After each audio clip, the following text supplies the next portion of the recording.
こんにちは、豊永桜井の水田です。今度煮物を盛ろうと思います。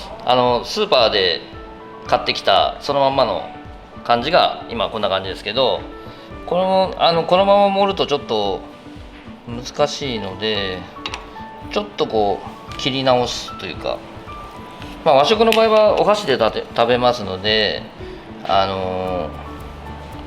一口で食べれるっていうのが大前提なんですね。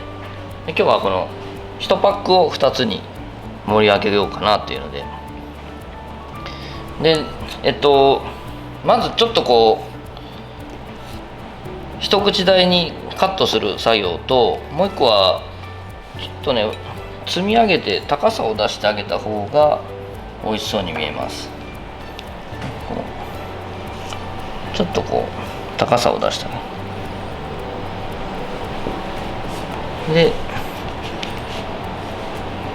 できましたら、同系色じゃないものを横に置いた方がいいんですけど、それほどないですね。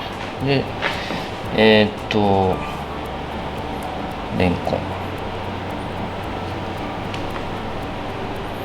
ンで高野豆腐ですかね。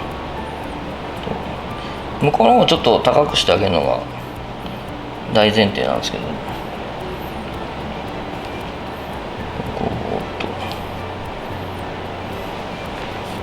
で、だいたい青みは手前に来ます。色の青い野菜は手前でちょっとこう立てかけるような感じですね。長かったら半分に。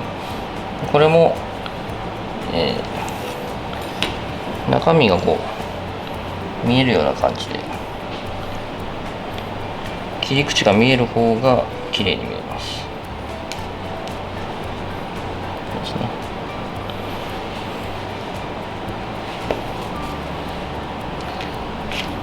シート。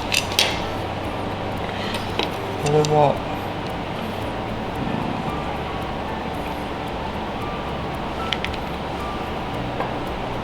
この黒っぽい色もアクセントになりますから、で赤は黄色の隣にのせた方がいいですね。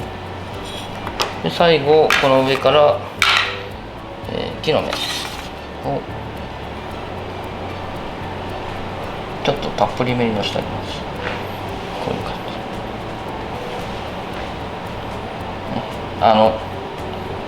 じ。余分な食材はほとんど足さずに、